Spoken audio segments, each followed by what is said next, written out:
Guys, good morning. Welcome back to my new blog. कैसे हो आप सभी? आई होप सब बहुत अच्छे होंगे।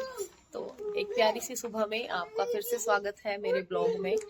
और अभी हम लोग उठे हैं। आज संडे था, ना गुड़िया का ऑफिस, सॉरी, ना हस्बैंड का ऑफिस था और ना गुड़िया का स्कूल। तो ये भी अभी उठे मेरे साथ। बच्चे और हस्बैंड बहुत जल्दी उठ गए थे। हम दोनों ने मस्त नींद लिया सच में, क्योंकि रात में हम दोनों ने पढ़ाई भी तो की थी, है ना। इसके भी अभी टर्म्स वाले एग्जाम आने वाले हैं और मेरे तो है ही, कुछ आएगा तो देखते हैं। तो उसी चक्कर में ये भी अपनी पढ़ाई कर रही थी मेरे साथ बैठ के, और मैंने भी, हम दोनों माँ बेटी ने पढ़ाई की थी। और उसके बाद अब सुबह हम बहुत ही सुकून की नींद लेके उठे हैं। सच में आज ऐसा लग रहा है ना, कितने दिनों के बाद हमने अपनी नींद पूरी की है। मैं तो कहती हूँ मेरा हर संडे ऐसा ही आए कि मैं 9 बजे तक सोऊं। और ये दोनों पहले से ही उठ गए थे। इसके पापा मंडी गए थे तो लेके आए थे फ्रूट्स वगैरह कुछ। तो ये हमें, जब हम सो रहे थे ना, तो हमें नींद में ही हमारे मुंह में डाल रहा था खाने के लिए। कभी एप्पल लाके, कभी सिंघाड़े लाके, कभी ऑरेंज लाके कि मम्मा खा लो। तो गाइज यहाँ पे नहा धो ली थी मैं, और बच्चों को भी मैंने नहला दिया था। और लंच का टाइम हो गया था, 12-1 बज गए थे। ब्रेकफास्ट में हमने तो फ्रूट्स ही खाए थे आज, क्योंकि सैटरडे संडे में ऐसा होता है, लेट उठते हैं तो फिर उसके बाद फ्रूट्स ही खाए जाते हैं, क्योंकि नहा धोते हैं तब तक लंच टाइम ही हो जाता है। तो बस ब्रेकफास्ट और लंच कुछ भी लगा लो, यही हो पाता है हमारा। और अभी लंच बनाएंगे, उसके बाद लंच करेंगे, उसके बाद देखते हैं क्या करते हैं। आज काफी सारा काम निपटाना है, तो आज रिकॉर्ड कम कर पाऊंगी और काम ज्यादा करूंगी। फटाफट से हाथ चलाने हैं। आज संडे है, संडे को मुझे ना बहुत सारी एक्सपेक्टेशन रहती है कि आज ये करूंगी ये करूंगी, बिकॉज हस्बैंड होते हैं घर में, तो बच्चों को संभालने में थोड़ी सी हेल्प मिल जाती है।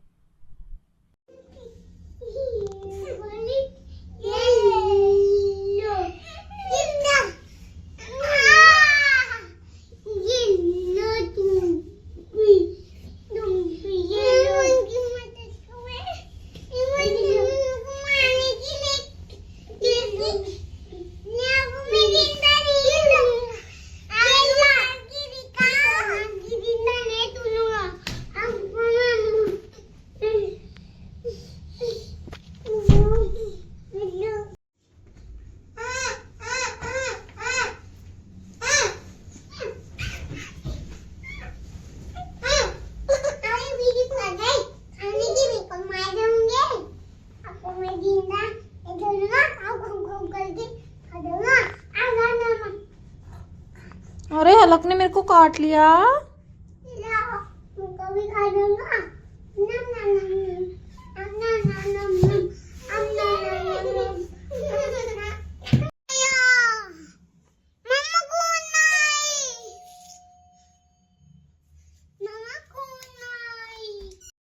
तो ये ना बहुत ज़्यादा ही झगड़ रहे थे दोनों। मैंने इनको बहुत प्यार से समझाया कि बेटा नहीं लड़ाई करते हैं, बट ये दोनों मानने को तैयार ही नहीं थे। सच कह रही हूँ मैं, इनकी लड़ाई ना ऐसी है, इतनी बदले की भावना है ना इतने छोटे छोटे बच्चों में भी, कि एक ने अगर एक को थप्पड़ मार दिया ना, दूसरा उससे बदला लेने के लिए कहीं भी चला जाएगा, जहाँ भी वो होगा ना, कहीं भी, लेकिन उसको ना थप्पड़ मार के जरूर वापस आएगा। तो भाई आजकल बच्चों में भी ऐसा हो गया है। और यहाँ पे फिर तो गाइज यहाँ पे मैं बना रही थी बच्चों के लिए खीर, क्योंकि मेरे तीनों ही बच्चों को खीर बहुत ज़्यादा पसंद है, और मेरे हस्बैंड को भी मीठा बहुत ज़्यादा पसंद है। तो मैं लगभग खीर बनाती ही रहती हूँ। जब भी मेरा थोड़ा सा भी दूध एक्स्ट्रा बच जाता है तो मैं खीर बना देती हूँ। और यहाँ पे गुड़िया कह रही थी कि वाह मम्मा, मेरी फेवरेट खीर, इसको बहुत ज़्यादा पसंद है खीर।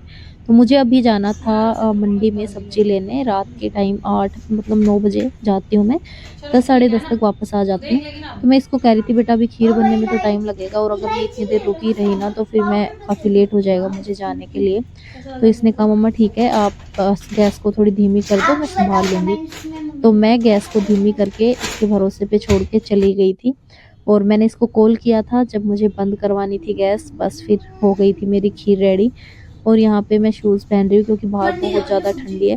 मुझे ना शूज़ पहनना बिल्कुल भी पसंद नहीं है, पर जब ठंड इतनी ज़्यादा है और पैरों में मुझे स्कूटी से जाना है, बहुत ज़्यादा ठंड लगेगी, इसके चलते मैंने शूज़ भी पहन ही लिए। और ऊपर से आज हस्बैंड ने मुझे कहा कि स्कूटी तुम ही चलाना, तो बहुत ज़्यादा ठंडी है और मैं पीछे बैठूंगा, क्योंकि जो सामने से चलाता है उसके ऊपर ही पूरी हवा आती है और बहुत ज़्यादा ठंडी लगती है। तो मैंने कहा चलो ठीक है, मैं डरती थोड़ी ना हूँ। और बस हिम्मत दिखा के मैं चल पड़ी, लेके चाबी और अपना स्कूटी उठा के। हस्बैंड पीछे बैठे थे और हम दोनों गए। फिर हम बस मंडी से हमने सब्जी वगैरह ली। लेकिन आजकल ना मंडी में बहुत ज़्यादा भीड़ रह रही है, पता नहीं क्यों सर्दियों में तो मतलब इतनी ज़्यादा रह रही है कि बहुत टाइम लग जाता है मुझे वापस आने में। तो जैसे ही मैं मंडी गई तो भीड़ को देख के ही मेरा ये रह गया था, मतलब जैसे जैसे मैं आगे बढ़ रही थी भीड़ बढ़ रही थी, क्योंकि ना लेट तक भी लोग जाते हैं यार सर्दियों में भी, मतलब शहरों का ऐसा ही है। गुरुग्राम में तो भाई बहुत बुरा हाल है सच में। और यहाँ पे फिर जब मैं वापस आई तो गुड़िया ने मेरे लिए चाय बना दी थी। मैं आके सीधा बिस्तर में बैठी, मैंने अपनी बुक्स उठाई क्योंकि आज संडे था तो दिन भर बहुत बिजी रहा और बिल्कुल भी पढ़ाई नहीं हो पाई थी। तो आते ही मैंने बुक उठाई, फिर ये मेरे लिए बना के लाई चाय, और देखो रख के लाई है ये डब्बे के ढक्कन में। कहते हैं इस पे जो 3 वाले बने हुए हैं ना, इस पे ना आराम से चाय के कप रखे जाएंगे, देखो मम्मा ऐसे, और इसलिए मैं इसमें लेके आई हूँ। मैंने कहा चलो ठीक है कोई बात नहीं, और कम से कम चाय मिल गई मुझे। और गुड़िया से मैं ऐसे चाय नहीं बनवाती हूँ, आज इसने अपनी मन मर्जी से बनाई क्योंकि इसका बहुत मन था बनाने का, तो मैंने मना नहीं किया। मैंने कहा चलो बच्चा कुछ सीख रहा है, बहुत अच्छी बात है। उसके बाद मैंने अपनी पढ़ाई की कुछ टाइम। वैसे ही मुझे बेड में आते आते 11 बज गए थे। पढ़ने का टाइम मतलब 11 बजे से मैंने स्टार्ट किया था। मैंने कहा कम से कम 1-1.5 घंटा भी अगर पढ़ लूँगी तो काफ़ी रिलैक्स मिलेगा माइंड को कि चलो कुछ तो किया, ना से तो सही है, क्योंकि हम ऐसे स्किप नहीं कर सकते। और जब हम पढ़ाई को थोड़ा सा भी स्किप कर देते हैं ना तो माइंड इतना अपसेट हो जाता है कि बस पूछो मत। चाहे थोड़ी देर ही निकालें बट निकालनी ज़रूर चाहिए। और भाई हाउसवाइफ हैं तो हमारे पास टाइम वैसे भी कम ही होता है, कैसे भी करके 1-2 घंटे तो एडजस्ट कर ही सकते हैं हम। बस पढ़ाई कर ही रही थी कि बच्चे आ गए थे रो रो के कि बस हमें सोना है, नींद आ रही है। तो ये दोनों ही आ गए थे, तो मैं इन दोनों को मतलब बस कर रही थी कोशिश की किसी तरह भेज दूँ, बट ये जाने का नाम ही नहीं ले रहे थे। इनको बस सोना था और मेरे साथ ही सोना था। कभी कभी ही ये जिद करते हैं कि इनको मेरे साथ सोना है, अदरवाइज़ ये अपनी बहन के साथ और पापा के साथ दूसरे रूम में सो जाते हैं। तो बस ये आ गए थे तो मैं इनको यहाँ पे अभी सुलाऊंगी और उसके बाद फिर मैं भी सो ही जाऊंगी क्योंकि काफ़ी लेट हो गया था, 12:30 के समथिंग टाइम हो रहा है। ये जल्दी भी सो जाते हैं कभी कभार, लेकिन आज ये क्या हुआ दोपहर में बहुत लेट तक सो गए, तो ये अभी रात में नहीं सो रहे थे। इन्होंने सोते सोते पूरा 1 बजा दिया था। और बस वही है कि बस सुबह कैसे उठें यार, मतलब इतनी लेट को सो के। तो थोड़ा सा स्ट्रगल है लाइफ में, बट है तो है ही, स्ट्रगल का नाम ही लाइफ है, मुझे ऐसा लगता है। तो चलिए आज के व्लॉग में इतना ही, मिलते हैं एक और अगले प्यारे से व्लॉग में। तब तक के लिए चैनल पे अगर नए हैं तो प्लीज़ चैनल को सब्सक्राइब कर लेना और बेल आइकन को भी दबा लेना, ताकि जब भी मेरी न्यू वीडियो आए तो सबसे पहले आप तक पहुंच जाए। Bye, love you, take care.